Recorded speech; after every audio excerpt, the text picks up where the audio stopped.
नमस्कार, सभी का स्वागत। आज का जो मुद्दा रहेगा वो आप सबसे जुड़ा रहेगा, खास करके दिल्ली के जो लोग हैं, दिल्ली की जो जनता है और लगभग लगभग 100% जो जनता है वो सारी प्रभावित है इस मुद्दे से। कब्जा रहेगा सड़कों पर हो रहे अवैध निर्माण और अवैध कब्जे पर।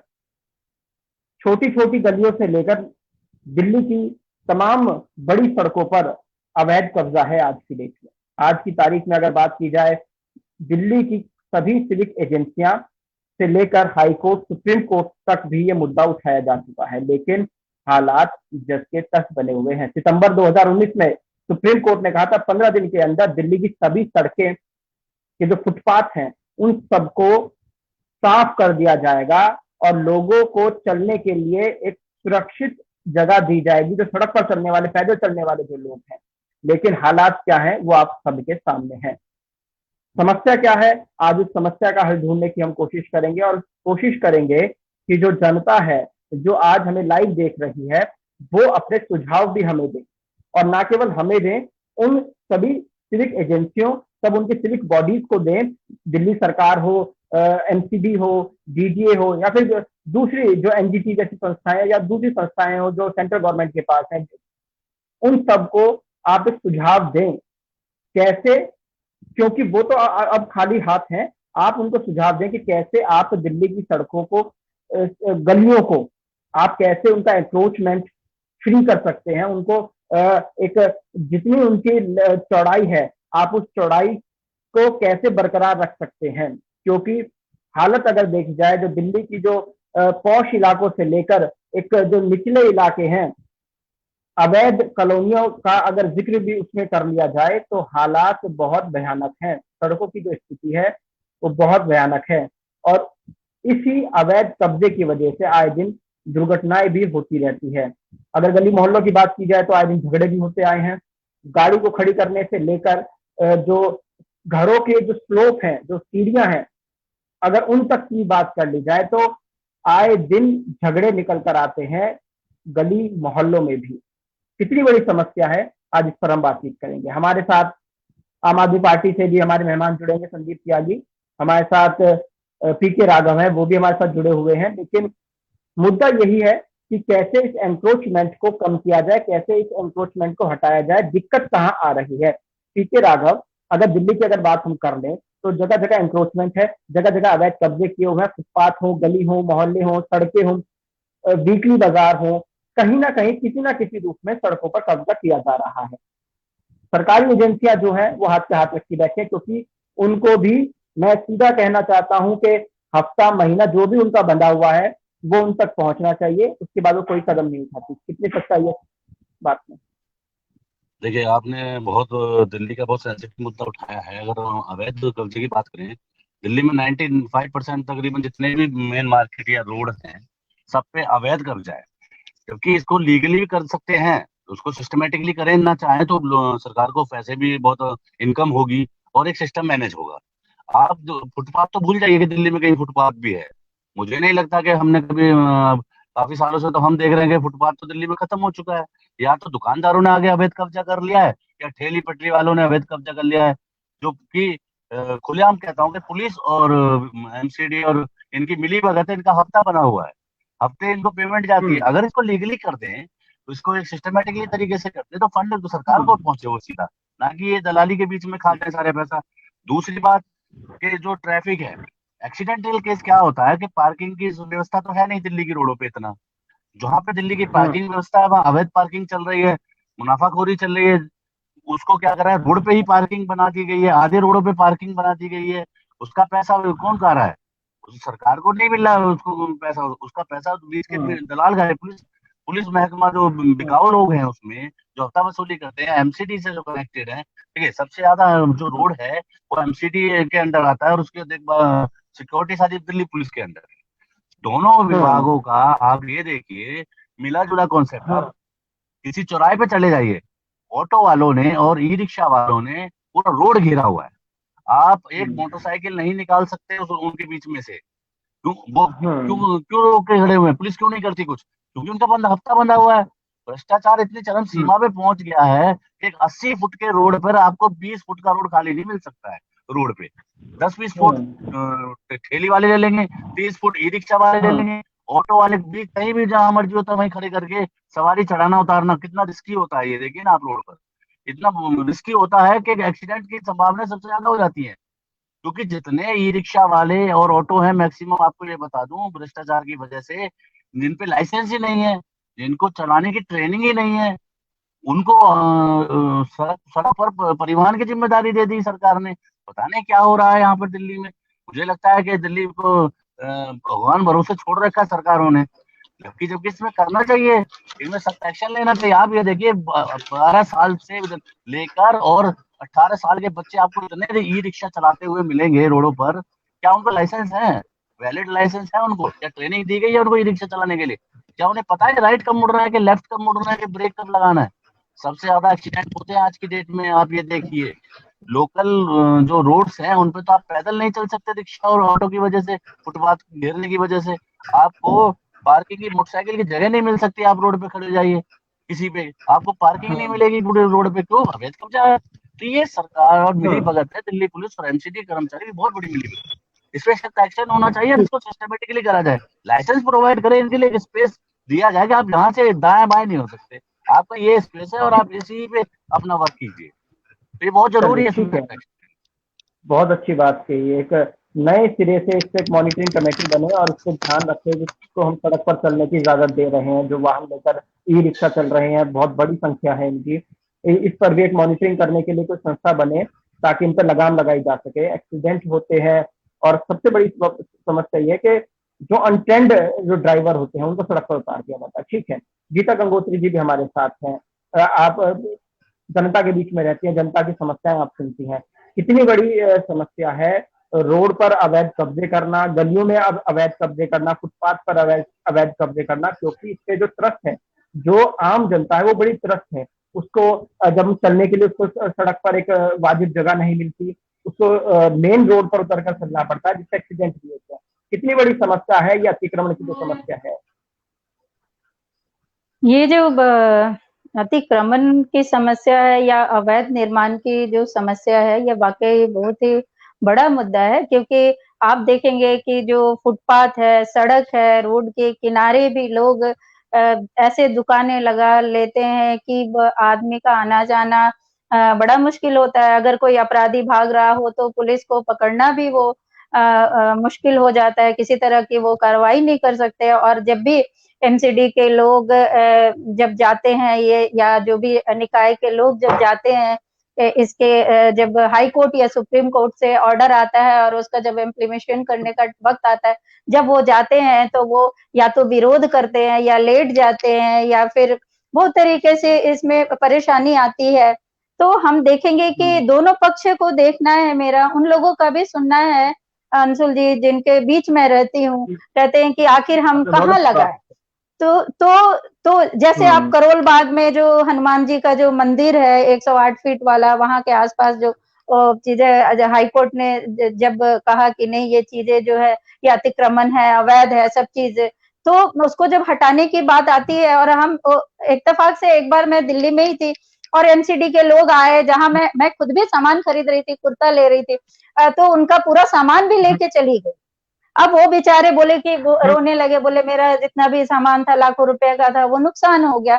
तो सरकार को पहले अगर उनको सुव्यवस्थित एक और सुरक्षित जगह दे दिया जाए तो और उसके बाद अगर हम अतिक्रमण को हटाते हैं तो कहीं ना कहीं दोनों पक्षों में नाराजगी नहीं होगी, क्योंकि एमसीडी वाले कहते हैं कि ये हम एक दिन हटा के जाते हैं, फिर सुबह वो हटाते हैं, शाम फिर लग जाता है, दोपहर के बाद लगे, दूसरे दिन तीसरे दिन वो बार बार अतिक्रमण हटा रहे हैं। ये बार बार, क्योंकि इनके पास भी रोजी रोटी को चलाने के लिए, दुकानें लगाने के लिए कोई जगह सरकार देती नहीं है। पहले ही हटाओ हटाओ हटाओ, पहले आप उनको एक जगह दे दीजिए, वो अपने आप ही हट जाएगा।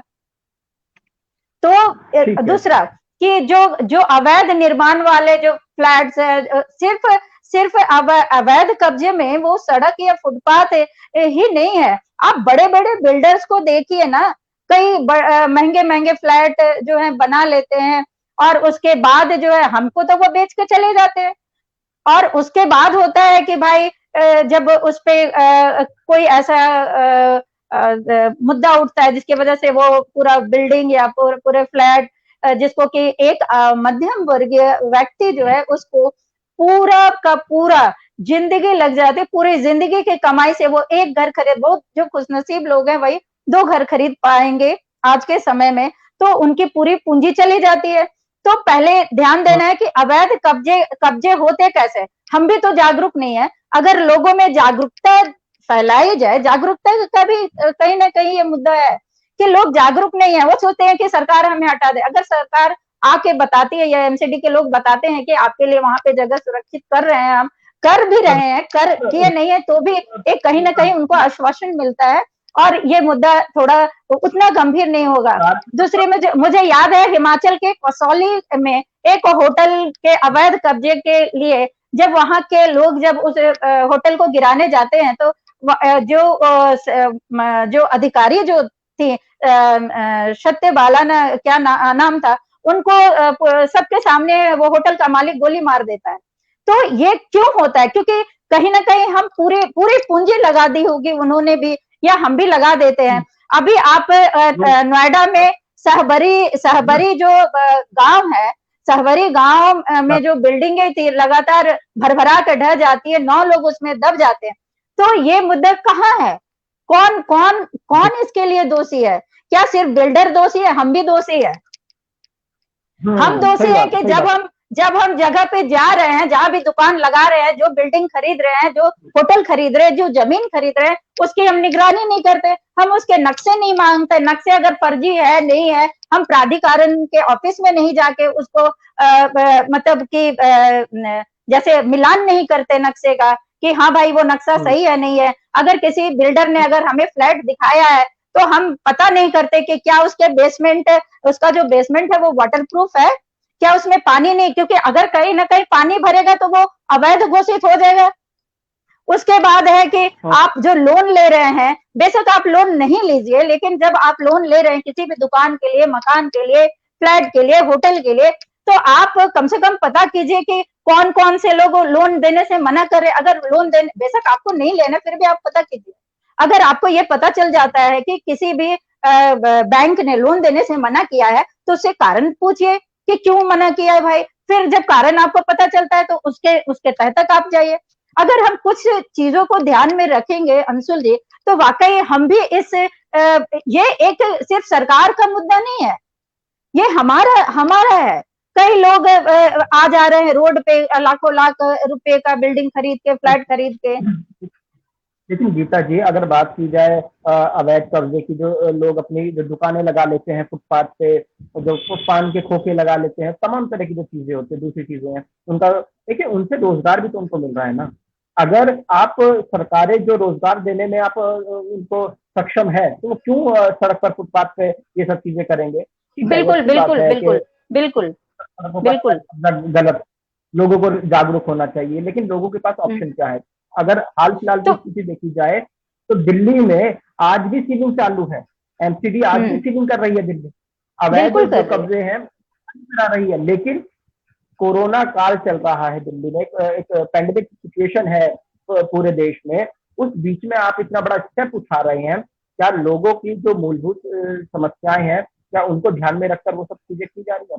लेकिन मैं आपको अपने दर्शकों को मैं जानकारी दे दूं कि सुप्रीम कोर्ट ने पिछले साल कहा था कि यह जो अवैध कब्जे की जो समस्या है, ये बहुत बड़ी गंभीर समस्या को रेखांकित करती है, उसको डायरेक्शन दे रही है कि आप एक बहुत बड़ी समस्या की तरफ जा रहे हैं, जिसके चलते सुप्रीम कोर्ट ने भी एक एमसीडी को कहा गया कि 15 दिन के अंदर सभी फुटपाथ खाली होने चाहिए। इस पर बहुत बड़ा एक्शन भी लिया गया। वो भी मैं आपको बता, जो दिल्ली नगर निगम है, उन्होंने कहा कि हमने 2200 किलोमीटर की जो सड़कें हैं उस पर से अतिक्रमण हटा दिया है, जो उत्तरी दिल्ली की हम बात कर रहे हैं।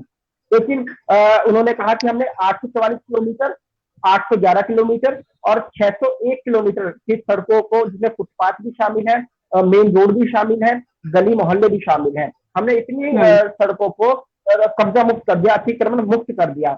इसके साथ साथ जो एनडीएमसी है, नई दिल्ली म्युनिसिपल कॉर्पोरेशन है, उन्होंने भी कहा कि हमने 11 किलोमीटर, 12.44 किलोमीटर इतनी किलोमीटर सड़कों को हमने अतिक्रमण मुक्त करवा दिया।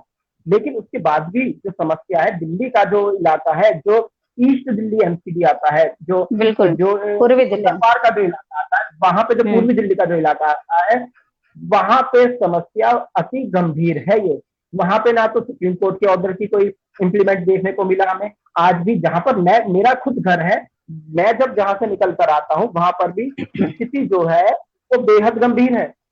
फुटपाथ तो छोड़िए, सर्विस के उस पर चलने की जगह नहीं है। आप गाड़ी की बात कर रहे हैं, मैं कह रहा हूं वहां पे बाइक निकलने की जगह नहीं है। और मैंने खुद ट्वीट किए हैं, कुछ एक दो बार नहीं, कम 10 बार ट्वीट कर चुका हूं। लेकिन कार्रवाई कहां होती है? खानापूर्ति की स्थिति हो जाती है, क्योंकि कहीं ना कहीं एक घूसखोरी की बहुत बड़ी वजह है। इसके पीछे घूसखोरी की भी वजह है। आम जनता को रोजगार चाहिए, रोजगार के लिए अगर उसको कुछ ऐसा स्टेप उठाना भी पड़ता है कि अवैध निर्माण करना पड़ता है, अतिक्रमण करना पड़ता है, वो करेगी, क्योंकि उसी वो उसकी रोजी रोटी है, उसी से उसका घर चलेगा। लेकिन क्या जो सिविक एजेंसियां हैं, सुप्रीम कोर्ट ने ऑर्डर कर दिया कि खाली करा, लेकिन अल्टरनेट क्या है? सवाल यही है कि उसका अल्टरनेट भी तो वही एजेंसियां बताएंगी ना। जब तक सरकार या एमसीडी ऑप्शन नहीं देती है। सबसे बड़ा सवाल यही है कि जब वो अतिक्रमण हो रहा था, तब कौन सत्ता में था, कौन कुर्सी पर बैठा था, कौन अधिकारी था जिसके अंतर्गत ये सब अतिक्रमण हुआ? आप उस पर कार्रवाई नहीं करेंगे, कार्रवाई की जाएगी आम जनता पर। जैसे आपने बताया कि उसने पैसे देकर वो जगह खरीदी है। जो खुरेजी में जो हुआ, खुरेजी में एक बहुत बड़ी जगह का अवैध निर्माण था, तो एमसी ने ढहा दिया। कारण क्या दिया गया कि वो नाले के बगल में एक जगह थी, वो वहां पर बसे हुए थे। और सबसे दिलचस्प बात यह है, जो नोटिस दिया गया, नोटिस में लिखा था कि ये ना तो दिल्ली सरकार की जगह है, ना डीडीए की है, और ना ही की कोई जगह है। तो वो जगह किसकी है? तो तर्क ये दिया गया कि ये जो नाला है, इसकी जो रख रखाव का काम था वो उत्तर प्रदेश के पास था सालों पहले, तो हो सकता है ये जगह उनकी हो। अरे ठीक है भाई, वो जगह उनकी होगी, तो आपने उसको अवैध निर्माण को गिराया, लेकिन सालों पहले जो अधिकारी बैठे थे उसी पर, उसने कार्रवाई नहीं होती है, उन पर कार्रवाई नहीं होगी। वो बढ़िया अपना रिटायरमेंट लेके हजारों आपको करोड़ों रुपए जबकि हाई कोर्ट ने भी, सुप्रीम कोर्ट ने भी कहा है कि जिसके शासनकाल में हुआ है वो भी उतना ही दोषी है, उस पर कार्रवाई होनी चाहिए, लेकिन नहीं होती है। अंशुल, ये सुप्रीम कोर्ट और हाई कोर्ट की जितनी गाइडलाइन आती हैं, क्या ये कोई फॉलो करता है? पहली बात, नहीं करते ये फॉलो। जितने किलोमीटर आपने अभी बताया, जो रिकॉर्ड के हिसाब से आए हैं कि इतने किलोमीटर रोड साफ करें, ईस्ट दिल्ली में 99% कॉलोनी अनऑथराइज है, जिनके रोडों का कोई साइज या कोई डिक्लेयर नहीं है कि कितने फुट की रोड है या कितने फुट का गलियां हैं। 8 फुट की गली भी आपको मिलेगी, 5 की भी मिलेगी, 30 की भी मिलेगी, 50 की भी मिलेगी। हर डिफरेंट जिसका जैसा कॉलोनी थी उसको उससे काट दिया गया। उस टाइम काट दिया गया, उस टाइम किसी अधिकारी ने ध्यान नहीं दिया। अब जब वो कट चुकी है, बन चुकी है, तो इसका सॉल्यूशन जनता ही के पास नहीं है। जनता के पास सॉल्यूशन होता है, उन्होंने तो अपने हिसाब से कर लिया, जिसको जितनी जगह घेरनी थी उन्होंने घेर ली। लेकिन इसका सॉल्यूशन करना तो प्रशासन को ही पड़ेगा। अब आदमी, आप ही के एरिया की मैं एक बात करूंगा, जब आपने डिक्लेयर किया मोटरसाइकिल निकल सकती, वहाँ जो एक, जहां तक मुझे मालूम, कार की मार्केट है टोटल, और 10 फुट की वो दुकान लेते हैं। 10 फुट की उसकी दुकान होती है, और कम से कम 400 फुट का रोड का वो हिस्सा घेर के बैठा हुआ है। आप ये सोचिए ना, क्या उसको 400 फुट 10 फुट की दुकान के चक्कर में वो 400 फुट का एरिया घेर के बैठा हुआ है एक आदमी। ऐसी कम से कम 50 दुकानें आपके वहां पर हैं। उसकी जिम्मेदारी किसकी है? दिल्ली पुलिस की जिम्मेदारी नहीं है कि रोड क्लियर होना चाहिए, एमसीडी की जिम्मेदारी नहीं है कि फुटपाथ पे वाहन खड़े कर रखे हैं। अगर इसको सच्चाई से कहा जाए, एक देखो, क्षेत्रीय अधिकारी तो होता ही है ना, हर वार्ड का एक अधिकारी तो होता है ना, हर डिपार्टमेंट का। वो अधिकारी कहाँ है? उसकी क्या जिम्मेदारी है? अभी एक चीज और मैं बता रही हूँ कि ये जितनी चीजें जो अतिक्रमण वाली जो बात है ना, वो ज्यादातर आपको वोट की राजनीति से प्रेरित मिल रही है। कई सारी अवैध कॉलोनी, अवैध जो दुकानें या फुटपाथ पे जो अवैध तरीके से लगाए जा रहे, एक तो आता है तो वो कहता है कि हम आ जाएंगे तो ये कुछ हटने वाला नहीं है, आप लोग निश्चिंत रहे। तो एक तो कहीं ना कहीं वोट राजनीति भी तो है। दूसरा आता है जो उसके विपक्षी है, वो आते हैं तो पूरा अपना इजी भी चला देते, गाड़ी चलवा दे रहे, बुलडोजर चलवा दे रहे। तो वैसे नहीं चलेगा ना। अगर गलत है तो चाहे कोई भी पार्टी के लोग उसको गलत माने तो, और उनको जब तक आप पहले अस्थायी व्यवस्था नहीं करते, हटाने का अधिकार नहीं है। चाहे वो अतिक्रमण में ही है, लेकिन वो कहाँ जाएंगे?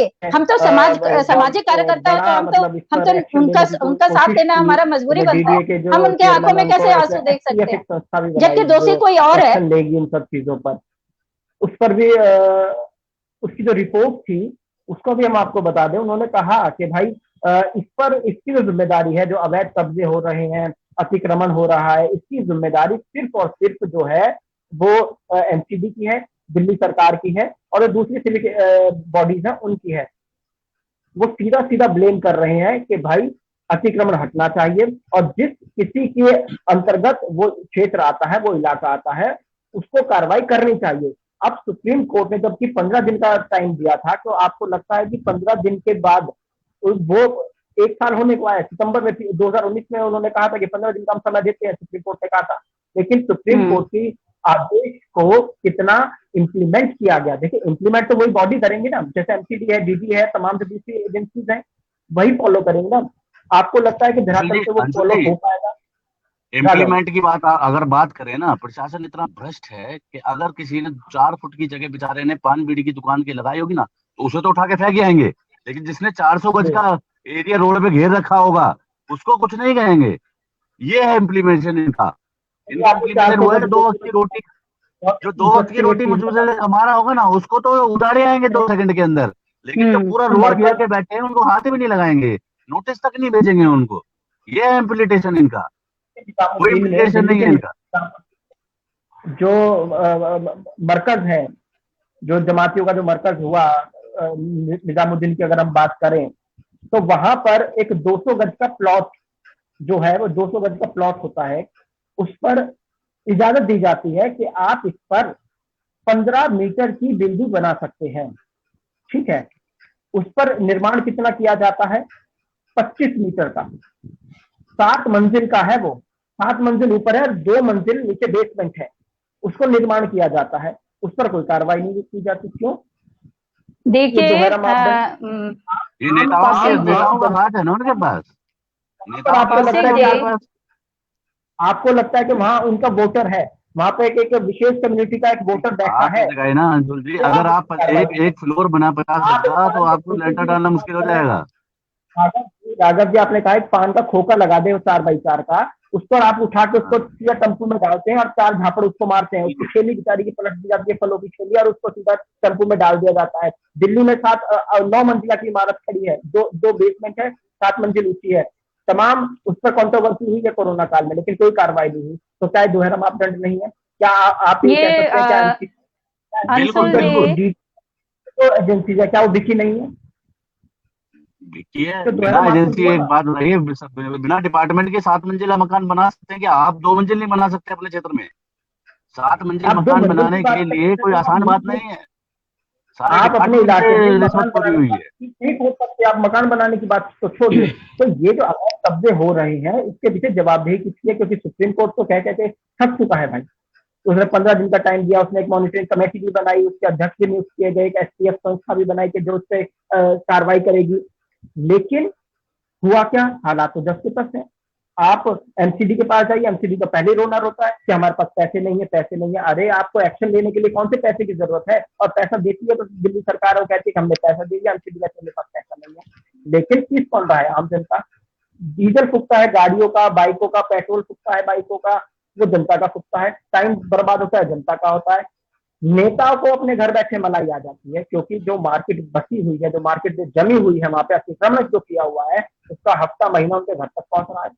मैं जहां पर मैं रहता हूँ, वहां पे आस-पास चारों तरफ आप आए कभी तो मैं दिखाऊंगा। मैं चैलेंज करता हूँ किसी भी अधिकारी को, किसी भी नेता को, आप आए मेरे पास, मेरा नंबर लीजिए और आए मेरे को फोन करके कि मैं आपको दिखाता हूँ मेरे चारों तरफ अवैध कब्जा है। और मैं चैलेंज दे के कहता हूँ, मैं 5 दिन का आपको समय देता हूँ और मैं 5 महीने का समय देता हूँ, आप उस एंक्रोचमेंट को हटाकर दिखा दीजिए। अगर आपने दिखाया तो मैं चैलेंज देके कहता हूँ, मैं पत्रकारिता छोड़ दूंगा। इतना मोटा पैसा जाता है ना राघव जी, आप सोच नहीं सकते उससे। बड़े बड़े शोरूम के मालिक, मुझे मालूम है, बड़ी बड़ी मार्केटें, मुझे मालूम है। आपको पता है जहाँ पे मैं एमसीडी का सबसे लो, एमसीडी का सबसे लोअर ग्रेड का कर्मचारी होता है सफाई कर्मचारी, ये तो आपको पता ही है। उसकी जो पे होती है, वो हमारे से भी दुगनी तिगनी पे होती है उसकी। 40,000 रुपए मिनिमम पे है उसकी। उसके इनकम कितनी है, बावजूद तनख्वाह उसके बावजूद वो काम नहीं करते, बिना भ्रष्टाचार के पैसे लिए हुए। सोचो, इनको किस चीज के लिए पैसा चाहिए? अरे नौकरी का काम करने के लिए तो तनख्वाह, इतनी मोटी तनख्वाह मिलती है इनको, इनकी एजुकेशन जीरो होती है और इनकी तनख्वाह आज की डेट में 40-50 लाख रुपए है, और अधिकारी की तो लाख रुपए से ऊपर तनख्वाह है। इनको बता, एक लेटर एक्शन लेने के लिए भी इनको पैसे चाहिए। ये भ्रष्टाचार देखो ना, एमसीडी वर्ल्ड की नंबर 1, हिंदुस्तान की एमसीडी नंबर की वर्ल्ड भ्रष्ट में आती है। कितना पैसा ये भ्रष्टाचार में खाते हैं। देखिए, हमारा मकसद जो है उनको उनसे हमें इतना डिसएग्री नहीं होना, क्योंकि कोरोना का समय चल रहा है, वो बहुत फ्रंट पर रह के साफ सफाई जैसी सुविधा पर बहुत अच्छी बात है। क्या होता है, लेकिन जो अधिकारी है वो कहाँ है? सबसे बड़ा सवाल है, जो अधिकारी है वो कहाँ है? एमसीडी की इसमें अधिकारी की जिम्मेदारी होनी चाहिए, वो क्या रहा है? आप एक मुद्दा आता है निकल करके, भाई अतिक्रमण को आप हटाएं। अतिक्रमण को हटाने के लिए आपको घोड़े खुल जाते हैं, बड़ी बड़ी एजेंसियां हैं वो वहां पर नतमस्तक हो जाती हैं। जो एसोसिएशन बनी हुई है, मार्केट एसोसिएशन बनी हुई है, वहां पर आकर नतमस्तक हो जाती है। वहां पर जो ग्राहक आते हैं बेचारे, स्कूटर बाइक गाड़ियां लेकर, जो शॉपिंग करने लोग आते हैं, आप उनको चालान काट के उनके घर भिजवा देते हैं। अरे भाई, मैं अपना वाक्य बता देता हूँ, मैं बैंक गया था गाड़ी लेकर, अभी 4 दिन पहले की बात है। घर पे पहुंचा तो एसएमएस आ गया कि आपकी नो पार्किंग का चालान है। मैंने पूछा भाई पार्किंग कहाँ है यहाँ पे? उन्होंने कहा कि 3 किलोमीटर दूर है। अब 3 किलोमीटर में जाऊँ गाड़ी खड़ी करने और वहां से फिर रिक्शा पकड़ के मैं वापस आऊँ, तो पूरा दिन तो मेरे वो जो 10 मिनट का जो मेरा बैंक का काम था, पूरा दिन तो नहीं लग जाएगा मेरा भाई। अरे ऐसा मत कीजिए भैया, तो रहम मत कीजिए। हम आम जनता है, हमें आम बन के रहने दीजिए। आप खास लोग हैं, आप खास बने रहिए, लेकिन जो सड़क पर जो अतिक्रमण आप फैलाए बैठे हैं, इस पर हमें इतनी जगह दे दीजिए कि हमारे जो 11 नंबर की जो बस है, जो हमारे 2 पैर हैं, ये तक आसानी से रखे जाए और कहीं ऐसा ना हो कि डगमगा जाए। क्योंकि हमने हालत जो देखी, दिल्ली की जो हालत हुई है, मेरी 32 साल की उम्र हो चुकी है, 32 साल से मैंने ऐसा कोई साल नहीं देखा जहां पर दिल्ली में पानी ना भरता हो। दिल्ली में जो मानसून के समय पर एमसीडी और दिल्ली सरकार के बीच तकरार ना होती हो, ऐसा कोई मैंने इस साल नहीं देखा। गीता जी, जब एक समस्या आती है, जब आम लोग परेशान होते हैं, तो कहाँ जाएं? क्योंकि जो नेता हैं, जो अधिकारी हैं, वो तो एक दूसरे पर ब्लेम लगाने में अपना समय बर्बाद कर देते हैं। समस्या क्या है? बिल्कुल, लोग जाए तो जाए कहाँ? बिल्कुल यही प्रश्न तो है कि आप तो अतिक्रमण, सुप्रीम कोर्ट अपना सुना दे रहा है, हाई कोर्ट अपना सुना दे रहा है, निकाय के लोग आ रहे हैं।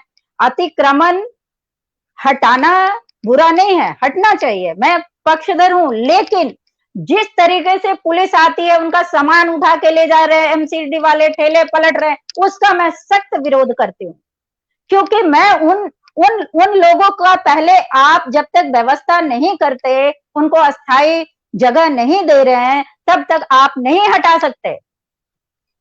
इतने दिन से जब आप जो अवैध निर्माण की जो बात कर रही है, जहां पे लोग जमीन ले लेते हैं और जब वो 2 मंजिला बनाते हैं, तो क्या कोई आके देखता है कि हाँ भाई ये अवैध है? पुलिस वाले आते हैं, पॉकेट में पैसे रख के और वही इजाजत देके जाते हैं। पुलिस वाले से, हाँ, दिल्ली हो, गाजियाबाद हो, कहीं भी हो। अभी यहाँ पे भी जो बिल्डर्स फ्लैट है वहां पे नहीं है, लेकिन कई घरों में आप देखोगे कि ऊपर छत पे बना हुआ है। कैसे बनता है? वो पुलिस वाले ही तो इजाजत देके जाते हैं, किसी को दे रहे हैं, पैसा मिला दे दिया, जिसने बिना पैसे दिए बनाया उसका ढा देते हैं, या तो फिर पैसा दे दो तो फिर चुप है। ये तो जग जाहिर है। इससे कौन? तो स्थानीय निकाय अपना काम अगर ईमानदारी से करती, चाहे वो दिल्ली गवर्नमेंट हो, गाजियाबाद के लोग हो या प्राधिकरण के लोग हो, कोई भी, तो इतना तो नहीं फैलता। पुलिस तब आती है, तब तक वो पैसे से अपने पॉकेट भरती है, उन्हें अतिक्रमण वाले दुकानदारों से, जब तक कि सुप्रीम कोर्ट से ऑर्डर नहीं आता है कि आप क्यों नहीं हटा रहे। वही पुलिस वाले जो पैसे लेके आंख बंद करके चले जाते हैं, जब सुप्रीम कोर्ट ऑर्डर करती है तब आते हैं, उनका ठेला पलट देते हैं। ऐसा तो नहीं चलेगा, ऐसा तो नहीं चलेगा। सबसे बड़ी पुलिस और निकाय वाले, एमसीडी वाले जब तक ईमानदार रहेंगे, तो ना तो अतिक्रमण हटाने में कोई दिक्कत हो। उनको जागरूक कीजिए, उनको अलग जगह दीजिए, उनकी समस्या को सुनिए, उनका समाधान पहले दीजिए, तब आप हटाइए। एक रेंटर भी है, वो अचानक नहीं हटा देता। आप नोटिस तो देते हैं लेकिन जगह नहीं देते। कहाँ दुकान लगाएंगे? जो उनके बच्चे कैसे पलेंगे भाई? कहाँ जाएंगे हम? ठीक है, ठीक है, ठीक है। अब वही चीज है ना कि सरकार कहती है पकौड़ा कर दो, पकौड़ा के लिए ठेली लगाए तो एमसीडी वाले उठा कर ले जा रहे, बड़ी विकट स्थिति हो गई है। पीछे राघव, आखिरी आप कमेंट कीजिए कि भाई कि आखिर जनता करे तो करे क्या? क्या सिर्फ ये जो अवैध निर्माण है, अवैध कब्जे हैं, क्या इनको सहे, या एक आवाज अपनी बुलंद करें और अपनी सरकारों को कहें कि भाई जब हम अपना हाउस टैक्स दे रहे हैं, तमाम दूसरी जो टैक्स दे रहे हैं, सीवर टैक्स, अलाना फलाना, अब तो नया टैक्स भी आ रहा है, प्रोफेशनल टैक्स, यानी कितने तरह के टैक्स है, मैं तो दिमाग में नहीं रहती है। जब हम इतने सब टैक्स दे रहे हैं तो भाई साहब हमें चलने के लिए जगह भी दें, हमें अपना स्कूटर वाहन खड़ा करने के लिए अपने घर के बाहर। कौशिक जी आप देखेंगे सबवे के नीचे बैठ के बेच रहे हैं, अंडरपास जो बना हुआ उसके नीचे बैठ बैठ के लोग दुकानें लगा लेते हैं। क्या पुलिस को नहीं दिखता? नहीं दिखता पुलिस को क्या? जैसे पुलिस का आपको पता है कि हर क्षेत्र का एक बीट ऑफिसर होता है और एमसीडी डिपार्टमेंट का भी एक अधिकारी होता है, हर क्षेत्र में एक अधिकारी डिपोटेड होता है। जब तक उन अधिकारियों की जिम्मेदारी नहीं कर दी जाए कि अगर कोई अवैध निर्माण हो रहा है तो उसकी जिम्मेदारी उसकी है। अगर वो कोई अवैध निर्माण हो चुका है तो उसको पेस्ट कैसे किया जा सकता है, उसको क्लीन कैसे किया जा सकता है? देखो, ऑप्शन ये नहीं है कि उनको उखाड़ के फेंक दिया जाए, ऑप्शन ये है कि उनको स्वच्छ तरीके से, सुनियोजित तरीके से कहीं ऐसी जगह स्थित, देखिए ऐसा नहीं है कि जगह नहीं है दिल्ली में, नियर बाय बहुत जगह है जहाँ पे आप फलों की मार्केट तो दुकानदार जाने को राजी नहीं। देखो दुकानदार का मसला अलग है अंशुल जी, दुकानदार तो अवैध करता है, उसको तो एक्शन होना चाहिए। जो दुकान के बाहर रोड तक सामान फैला के रखता है उसकी दुकान है। मैं उनकी बात करूं जो रोड पे ठेला लगाते हैं या रोड पे सामान बेचते हैं, उनके लिए अलग मार्केट हो सकती है। बहुत से ऐसे जगह पड़ी है दिल्ली में अलग अलग क्षेत्रों में जहाँ खाली प्लॉट्स हैं, खाली डीडीए की जगह है, वहाँ बाजार लगाने की अनुमति दी जाए, उनसे चार्ज लिया जाए। वो जितना भ्रष्टाचार में देते हैं उससे कम में भी इतना फंड इकट्ठा हो जाएगा एमसीडी के पास कि उनको जरूरत ही नहीं पड़ेगी, रोने से बचेंगे वो कि इतना पैसा तहबाजारी में, पर उस पे 20, 40, 50 रुपए वो हर तहबाजारी से लेते हैं। वो सिस्टम आप फुटपाथ पे क्यों नहीं करते? फुटपाथ के लोगों को एक जगह सुसज्जित कर दीजिए ना, जहाँ ज्यादा रोड चौड़े हैं, साइडों में जगह है, वहां उन्हें प्लेट्स कर दीजिए। एक सिस्टम जब तक ये मैनेज नहीं करेंगे कोई सोल्यूशन नहीं निकल सकता है। इसमें दिल्ली पुलिस और लोकल निकाय को मिलकर करना पड़ेगा। अवैध निर्माण नया ना हो और पुराने को खाली करा के उसको कहीं व्यवस्थित किया जाए, तभी कुछ हो सकता है, वरना ये तो चलता रहेगा, सालों से चलता है, बचपन से देखते आ रहे हैं। मिलकर इस पर काम करना पड़ेगा, जितनी भी तमाम जो बॉडीज हैं जो काम करती हैं, दिल्ली में जो काम करती हैं, और जो भवनों, कौशिक जी, जो भवनों के अवैध निर्माण की अगर बात आती है तो एक बात वो ये भी ध्यान दे कि जो जमीन अगर आप खरीदे हो तो उसकी आप मिट्टी की क्वालिटी देखिए, नक्शा देखिए, नक्शे में देखिए कि क्या वो 2 मंजिला तक है, क्या 2 मंजिले तक का परमिशन है, या फिर ऐसे भी बिल्डर या कोई कॉम्प्लेक्स वाले बना के दे दिए हैं ताश के पत्ते की तरह 10-10 मंजिलों वाली। तो वो भी एक मुद्दा आता है कि हम कितने जागरूक है। की आपने सोच ली कि भाई मिट्टी की क्वालिटी चेक करें, सीमेंट की। अरे भाई हमारे 90% अनऑथराइज कॉलोनी है जिसको एमसीडी अप्रूवल ही नहीं देती, उसमें ऑथराइज ही नहीं है, वो नक्शा भी पास नहीं कर सकते उस पे, वो कैसे कराएंगे बताइए? तो ये चीज तो पता है, ये सबको पता है कि जो सिर्फ कब्जा, देखिए अनऑथराइज कॉलोनी नहीं अवैध में आता है ना, मंदिरें कई अवैध बनी हुई है। आप आइए वसुंधरा, ये नहर के किनारे जो रोड है सर, उसमें आप देखिए कि कम से कम 15 मंदिर बना है और एक शौचालय के लिए जगह मांगेंगे कि दे दीजिए लोगों के लिए, तो नहीं देंगे। स्कूल बनाने के लिए हमें जगह नहीं मिलती फ्री में। आप हसनपुर डिपो के जाइए, बीच रोड में समूह बनी हुई है मजार, बीच रोड में, सीमापुरी के बीच रोड में मजार है, रोड कट गया है उसकी साइड से, लेकिन वो मजार नहीं हटाई गई प्रशासन पे, तो वो मंदिर में तो इश्यू आपको बहुत खतरनाक है दिल्ली में। क्वालिटी, सीमेंट की क्वालिटी चेक करने को बोल दी। आपको पता है जब दिल्ली में मकान बनाना होता है तो सबसे पहले देखा जाता है भाई एई कौन है, जेई कौन है, किसको पैसा देना है, बीच वाला कौन है, कौन आएगा, 50 दे, 40 देने हैं, लाख देने हैं, उस पर चर्चा चलती है। आप कहाँ इतने काम की बातें कर रही हो कि भाई मिट्टी की क्वालिटी चेक करें, सीमेंट की क्वालिटी, ये सब नहीं होता। काम होता है भाई कितने फीट का हमें छज्जा बाहर निकालना है, कितने फीट का हमें स्लोप बाहर निकालना है, कितनी हमें गली को कब्जा करना है, ये मुद्दे होते हैं। ये सब मुद्दे नहीं होते, ये तो बहुत दूर के मुद्दे हैं भाई। जी, मैं मानती हूँ कौशिक जी कि हम जनता भी कहीं ना कहीं लोभ में आ जाते हैं, तभी बिल्डर हमें सस्ता फ्लैट जो है अवैध फ्लैट बेच के चले जाते हैं पैसा कमा के, और हम बाद में आते हैं कि हम हड़ताल कर रहे हैं, हम रोड पे आ रहे हैं कि भाई ये कैसे, हमने तो पैसे लगाए। तो हम तो अगर जागरूक होते तो कोई प्रॉब्लम ही नहीं होता, ना सरकार को होता, ना अब जब हमें नहीं होगा तो सरकार को भी कोई प्रॉब्लम नहीं होगा। तो यहाँ तो दिल्ली में अगर देखा जाए तो दिल्ली में तो अंधी सरकारें हो चुकी है, अंधे संस्थाएं हो चुकी है, एमसीडी और इन सब की तो बात छोड़िए, यहाँ पे तो आम आदमी भी देखता है सामने वाले का छज्जा कितना बाहर है, वो उसी के अकॉर्डिंग अपना छज्जा निकालता है। ये तो ये तो ईमानदारी वाली बात होगी, ईमानदारी की बात अभी तक जमाना चला गया। अब तो आपको ये देखना है कि भाई मेरा लेंटर बगल वाले का 50,000 रुपए लगे तो मेरे 40 कैसे लगेंगे, मैं कैसे रिश्तेदारी निकालू एई से, जेई से, बीच वाले से। आप एक जब समर सेल का कनेक्शन लेते हैं दिल्ली में, तो पुलिस वालों को एक मक्खी जाती है थाने के अंदर और कान में बोल के जाती है कि भाई फलाने के यहाँ समर सेल का कनेक्शन हो रहा है, ठीक है। पुलिस झट से पहुंच जाती है, बाइक पर स्टार्ट करके दो आते हैं, राम राम करते हैं और अपना कहते हैं हाँ जी चाय पानी। और दूसरी जगह मेरे घर के सामने से मेरे पड़ोसी की बाइक चोरी हो गई, सीसीटीवी कैमरे में भी आ चुके हैं, ठीक है। बेचारे ने जैसे तैसे जोड़ के बाइक ली थी, 6 महीने 6 किस्त दे पाया था, 7वें महीने बाइक उठा ली उसकी चोरों ने। सीसीटीवी लगे हैं, तमाम चीजें हैं। दोपहर के 3 बजे की बात है, मैं भी आया था अपने ऑफिस से खाना खाने घर पे, तो देखा तो बाइक चोरी है, पब्लिक इकट्ठी है। आप यकीन मानो तो गाड़ी की मैंने 4 बार चारों गेट चेक करके भाई मेरी न उठा लेते, इतनी स्थिति खराब है। पुलिस को सब पता होता है। अंशुल जी, जितनी लागत आज समरसीबल लगाने में लगती है उतनी रिश्वत पुलिस वाले लेते हैं आज की डेट में समरसीबल को लगवाने के लिए। बिल्कुल बिल्कुल बिल्कुल। आप ये देखिए, और जबकि हाईकोर्ट के ऑर्डर है दिल्ली में समरसीबल लगाना गैर कानूनी है, दिल्ली में अलाउ ही नहीं है समरसीबल लगाने। राघव भाई, गैर कानूनी तो बहुत कुछ है, लेकिन आप उसको गैर कानूनी तब तक आप उसको तभी तो कहेंगे ना जब कानून उसको रोकेगा, नहीं तो सब वैलिड है।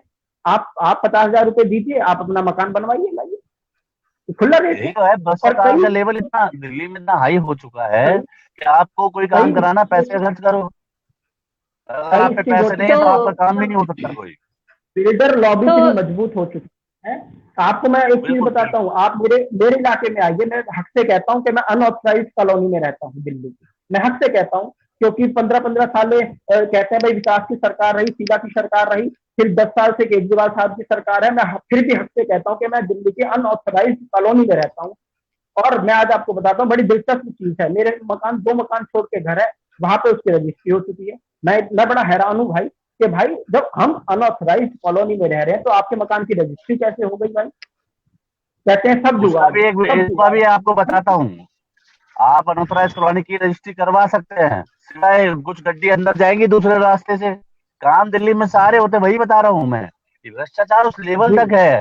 रजिस्ट्रार ऑफिस में इतना तगड़ा भ्रष्टाचार है कि अगर आप नॉर्मल तरीके से प्रोसेस अपना काम कराने जाओगे ना तो आपको महीना लग जाएगा, और आप वहीं पैसे दे दीजिए, आपको सेम डे में आपका काम मिलेगा, सेम डे में।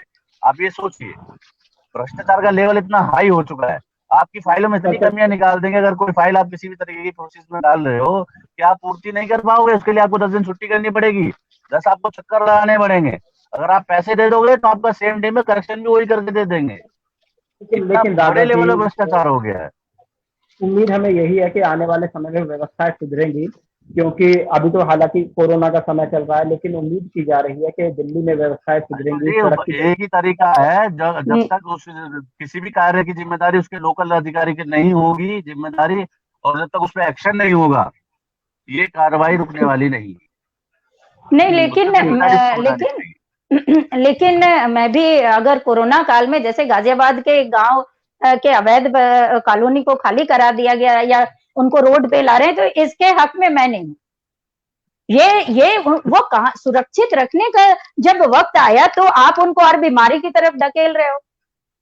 इतने दिन से कहाँ थे आप? इतने दिन से कमजोरी सरकारें अपनी कमजोरी छिपाने के लिए करती हैं। सरकारें क्यों? तो कमजोरी छिपाने का वक्त यही वक्त है कि मरे हुए को और हम मार दें। यही सरकारों का यही तो हाल हो रहा है इस टाइम पे। आप ये देखिए ना कि पलायन के समय में किसी भी सरकार ने कोई पॉजिटिव रूप तो दिखाया नहीं मजदूरों के लिए। मजदूर आदमी भूखा प्यासा मरता हुआ गया, 100 500 1000 किलोमीटर चल गया। हम तो सोच नहीं सकते 2 किलोमीटर चलने का। मैं तो उनकी हिम्मत की बात देता हूँ। सरकारों को वो नहीं दिखा। सरकारों ने उनके खाने की व्यवस्था के नाम पे 2 चम्मच चावल और दाल देने के करके उनकी बेइज्जती जो करी है समाज की। अरे दो लेकिन टक्का तो समाज का लेकिन अभिन्न अंग है। लेकिन राघव सर हम एक मामले में तो बहुत प्राउड फील करते हैं केजरीवाल जी पे, जिस तरीके से उन्होंने सब चीजों को बहुत ही अच्छे तरीके से निपटाया है। कोरोना काल में भी कई सारे मुद्दे भी उठे हैं, लेकिन एक आध फोटो भी क्वारंटाइन सेंटर के जो खाने के आए थे तो मुझे देख के बड़ा अच्छा लगा। वैसा नहीं लगा कि लोग मर रहे हैं खाने के बिना, बहुत अच्छे से पैक्ड तरीके से था। मैं मीडिया के फोटोग्राफ पे ना जाइएगा। मैं आपको नहीं लोकल की बात बताता हूँ। जीटीबी और जी राजीव गांधी को दोनों को क्वारंटाइन सेंटर बनाया हुआ है। और जी आप किसी पेशेंट को एडमिट तो करा के दिखाइए। मैं कहता हूँ आप करा नहीं हाँ, पाएंगे। नहीं ये बुरा हाल है। ये तो है, ये तो बहुत बड़ा मुद्दा है, लेकिन अगर ये तो आपकी बहुत बड़ी जान पहचान समस्या है है। या आपके पास पैसा फेंकते हैं तो आप तुरंत एडमिट करा सकते हो। ये है हालात। चलिए ठीक है, मैंने अब खुद डिबेट को कई खत्म कई करते एडमिट कराए हैं। हम शुरू करते हैं कि आधा घंटा नहीं डिबेट करेंगे, नहीं लेकिन नहीं नहीं, देखिए कौशिक जी और राघव जी, देखिए एक चीज हमें तो करना पड़ेगा, जनता है, ईमानदारी से हम भी रहे। अगर कोई अच्छा काम करता है तो उसकी सराहना होनी चाहिए। भाई बिल्कुल अगर कहीं बिल्कुल कहीं होनी वो चाहिए। गलत करते हैं तो हम आवाज भी उठाते हैं। अगर हम उनकी सराहना करेंगे तो वही उनका बल होता है, चाहे वो किसी भी पार्टी से बिल्कुल हो, होनी चाहिए। है ना, उसको कोई या बात वो नहीं। निकाय जो के अच्छा लोग काम है उसके हो। लिए करना तो चाहिए। हमने भी दिल्ली में अच्छे नहीं है, लेकिन फिलहाल अभी इसको डिबेट को खत्म करने का समय है। जी चलिए फिलहाल इस डिबेट को खत्म करने का समय है। बहुत बहुत कल फिर धन्यवाद Kaushik ji. Thank you sir. जी आपका बहुत बहुत शुक्रिया गीता जी, राघव जी आपका बहुत बहुत शुक्रिया। हमने 41 मिनट की डिबेट कर ली। ये बहुत लंबा समय है क्योंकि मुद्दे ही कुछ ऐसे आते हैं। समस्या यही है कि जनता जाए तो जाए कहाँ, क्योंकि फुटपाथ नहीं है, गलियां नहीं है, सड़कें नहीं है, वो जाए तो जाए। कल फिर आएंगे एक नए मुद्दे के साथ, नए मेहमानों के साथ। दीजिए इजाजत, नमस्कार।